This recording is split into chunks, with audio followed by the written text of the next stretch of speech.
we couldn't let you go here on The Four without talking about something fun happening in town. The annual Iron Bartender competition is underway. This event pits some of the best bartenders in the Twin Cities against one another in a multi-week bracket-style competition. The goal is to see who has the best skills in town. And Lindgren is the president of the Twin Cities chapter of the U.S. Bartenders Guild. He joins us now. Hey, Michael. How's it going? You and I both had kind of a long night last night, right? Yeah, I really appreciate it. So Mike was one of our 3 judges last night, which was an absolute blast. Thank you so much for coming on. Was he the nice judge, or was he the Simon Cowell? He was.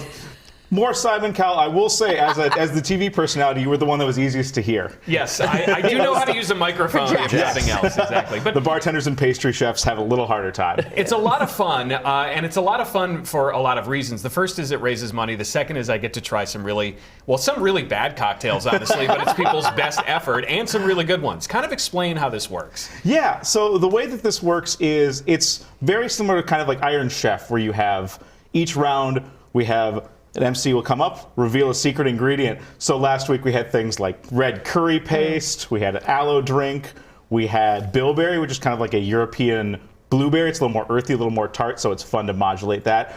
In years past, we've done things like fast food dipping sauces.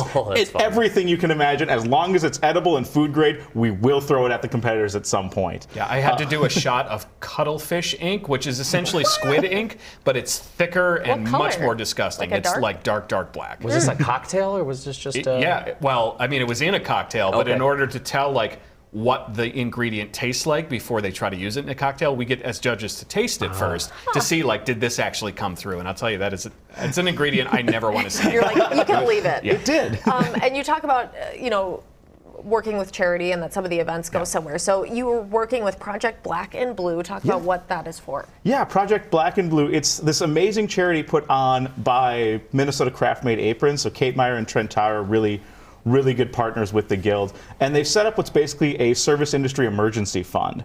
So this is something that if you work in the service industry, a lot of us, the industry is very up, it's very down. A lot of us in this industry live kind of hand to mouth. And so to have this support network and this fund that you can draw from if you run into medical issues, if you run into any other kind of hardships that life throws at you, it's really nice to be able to have this sort of resource. And so last year we raised over $11,000 over the 3 weeks, and we're hoping to break that record again this year. That's fantastic. I think a lot of people forget too, if they haven't worked in the service industry, just how stressful it can be both physically and mentally.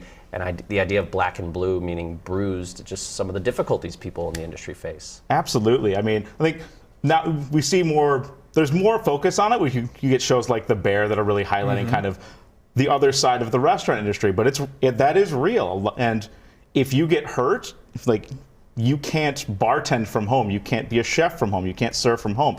If you can't walk and you can't be up and on the floor and talking for hours on end, you're out and you don't make any money. And a lot of us don't have insurance, we don't have retirement, we don't have a lot of the kind of that kind of safety net that a lot of people do. And so to be able to have some kind of floor for all of us to help support each other. It's one of the most generous, the bar community is one of the most generous communities I've ever been a part of. These people will happily give you the shirt off their back. Actually, last year, Javi sold the shirt off his back. That was an auction item. Yeah, so that's it, too. So that you have the competition, but there's also these really cool silent auction items. There's like a wheel of chance, and all of the money goes directly to these causes. Correct, yep.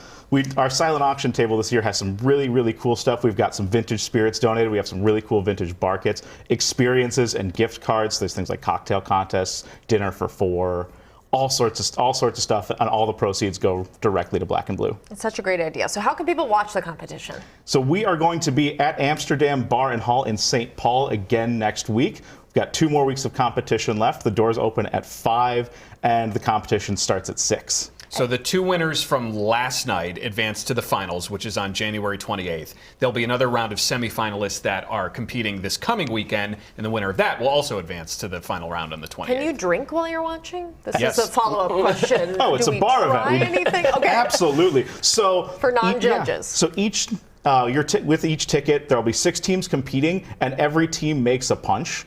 So that's their kind of way to show off to the crowd. And also, so there are 3 judges, but we have the teams make 4 drinks. So at the end of each round, one of those drinks gets auctioned off on stage, along with a gift card or something from the venue who made it. And so you get a chance to bid on it and actually taste the drinks along with the judges. That's something I would have wanted to do when I think of these competitions. I want to know what that tastes like. Yes. It's just the judges. So a cool way to then incorporate some fundraising. Absolutely. Last night we had a bunch of people from kind of greater Minnesota, from Rochester, from Mankato, and that's sort of a new aspect in the recent past of this event, that there is now more good sort of bar programming outside of just the Twin Cities. It's really great to see. It's super exciting. I know. So our secretary for the guild is from Rochester. He recruited. That was Team Quack from Blue Duck out in Rochester, and then one of the teams advancing to the finals is the Cato crew. Yep. So that's our team out of Mankato. So that's Nola Bell and the wine room out of Mankato. They made a joint team together. They turned up. They did some wonderful drinks. It's super exciting to see some greater Minnesota representation.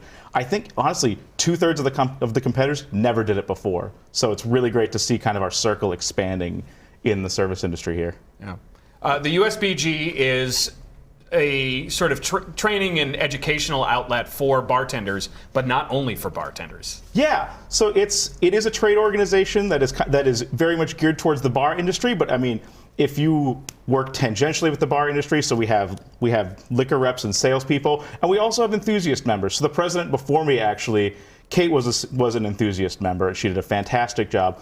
It's nice, it's nice having a broad spectrum. If you like the bar industry, if you enjoy cocktails, if you want to. Every month we do Punch and Lunch, where we all hang out at a different venue. A sponsor will come. We do an educational component. You get lunch. It's a great time, and you get to hang out with some of the best bartenders in the cities and beyond. Yeah, well, it sounds like a great event. Other than Mike being the judge. No, I'm kidding. I would like to be judged by Mike. He's honest. He'll tell you what he thinks. So you found a good judge in Mike Augustinak. Thank you so much for being here. Yes, thanks so much for having me. Yeah. Don't miss that second showdown of the Iron Bartender competition. That's this coming Sunday at Amsterdam Bar and Hall. Doors open at 5. The competition starts at 6. It goes until about 10 o'clock or so. Tickets are $15 at the door. You will save a few bucks if you buy them online. And yes, Jeff, that does come with the opportunity to sample some of the drinks that these bartenders make. Well, then lucky us. That's what I would want to anticipate. All right.